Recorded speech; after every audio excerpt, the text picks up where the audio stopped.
So, the first time you climbed Everest in 16 and the next time was in 19. So, what was the difference in your diet regime?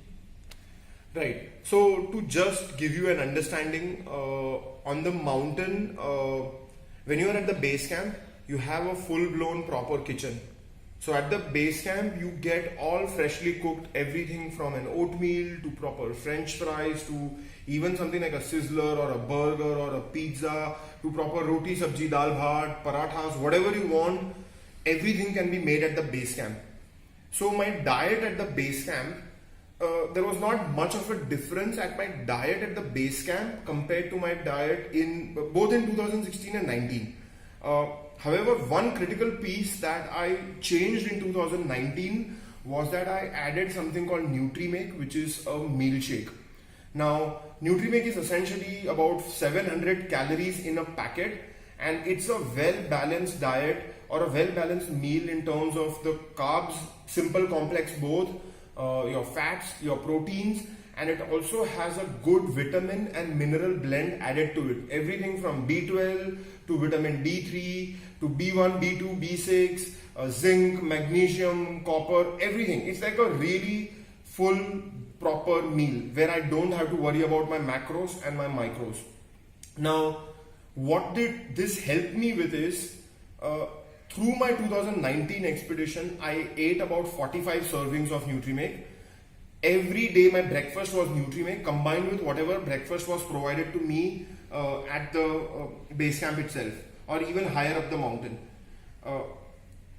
And we were 8 climbers on the team, 5 Russians, 2 Indians and 1 French lady.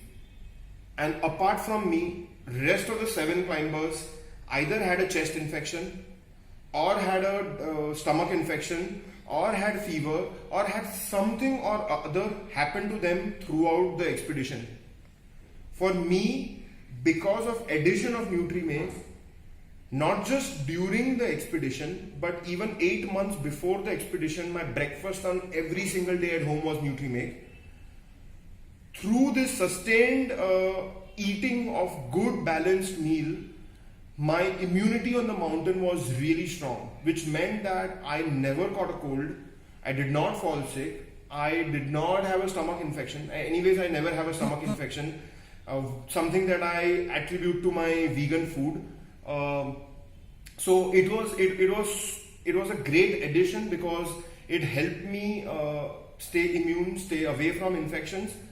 But at the same time, if you're eating a solid balanced meal, where you don't have to worry whether you are hitting your protein needs for the day or fat needs for the day, you don't have to worry about those things.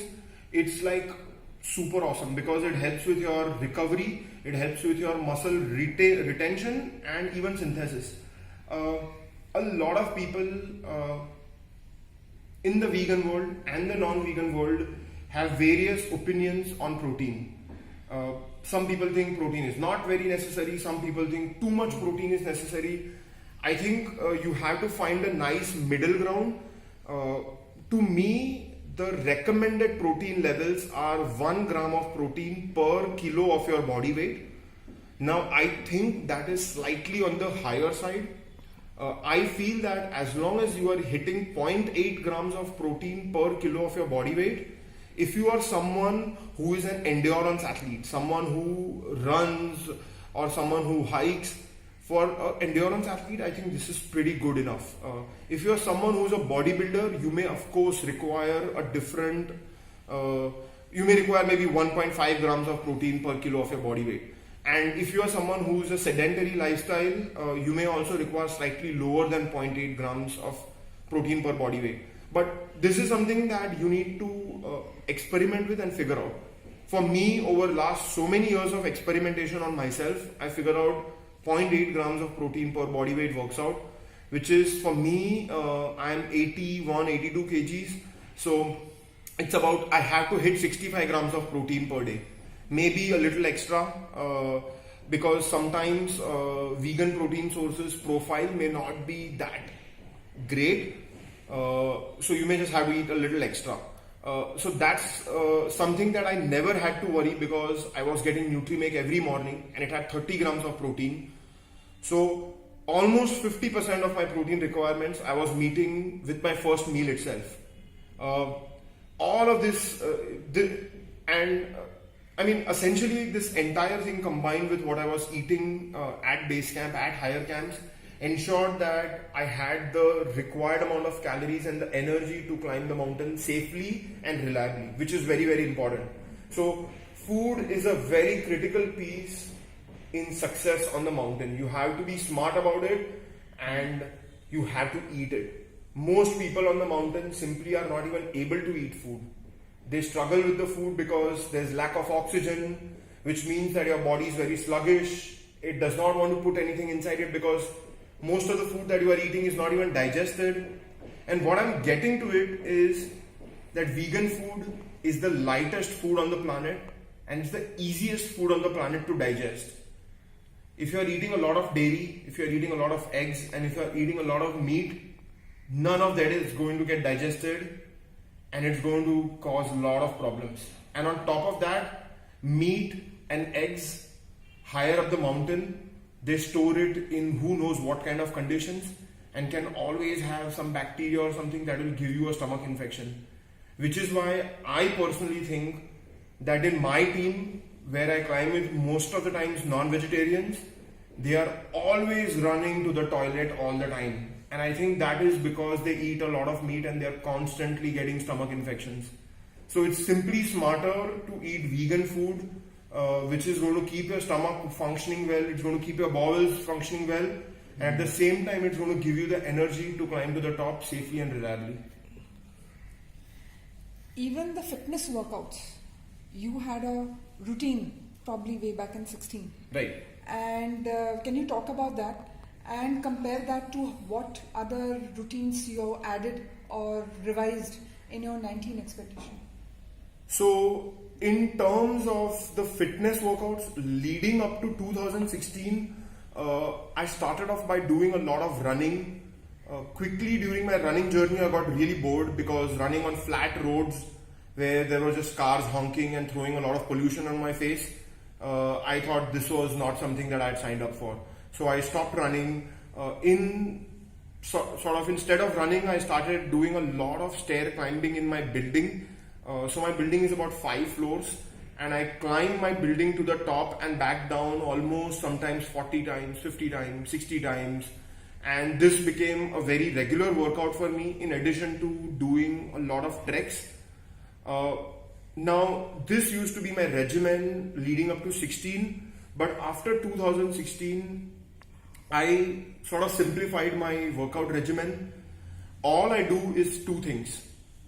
My cardio is only hiking, so I don't remember the last time I have done stair climbing. I think the last time I did stair climbing was possibly in 2016 when I was training for 2016 expedition, and I only do strength training. So it's a good balance between lots of hikes and lots of strength training, and that's all I did for my 2018 Lhotse expedition and I did for my 2019 Everest expedition. And it's paid great dividends because the workout getting simplified meant that I was sort of building a lot of muscle memory that helped me a lot in 2019.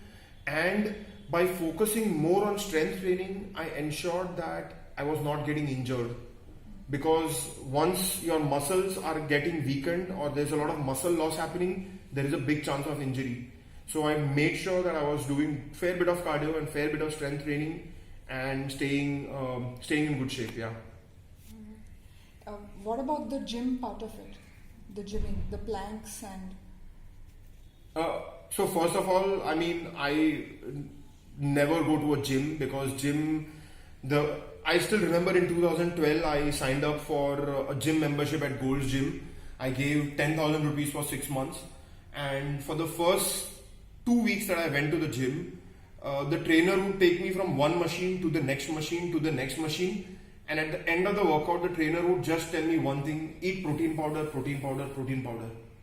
And after 2 weeks of this torture, I decided that I'm never going to enter a gym ever again. And I'm never going to do workouts with these gigantic weights and these, machines. For me, as I said, I'm an endurance athlete. So I don't need to build a bulky body or a bulky muscles that are required by the bodybuilders. I don't need that. So what I tend to do is I work out in a fitness studio, and essentially it's mostly using my body weight or it's using free weights. The max weight that I have held in my life is about like a 10 kg dumbbell, and even a 10 kg dumbbell is a lot for me. But as I said that I focus a lot more on very fundamental exercises like push-ups, pull-ups, planks, lunges, squats, and a lot of variations of these. It's all about head to toe fitness. A lot of people think that because I'm climbing, I'm very fit in my lower body and maybe not fit in my upper body, but that's not how it works. If you look at how our muscular groups are set up, your lower back is connected to your quads, which is connected to your calves. So your entire body is connected. If one part of the body is stronger than the other part of the body, then there will be a lot of imbalance, which will cause a lot of strain in particular muscle groups. So I try to stay away from just working out my lower body or just working out my upper body. So you try and build a very well balanced body that can work on the mountains.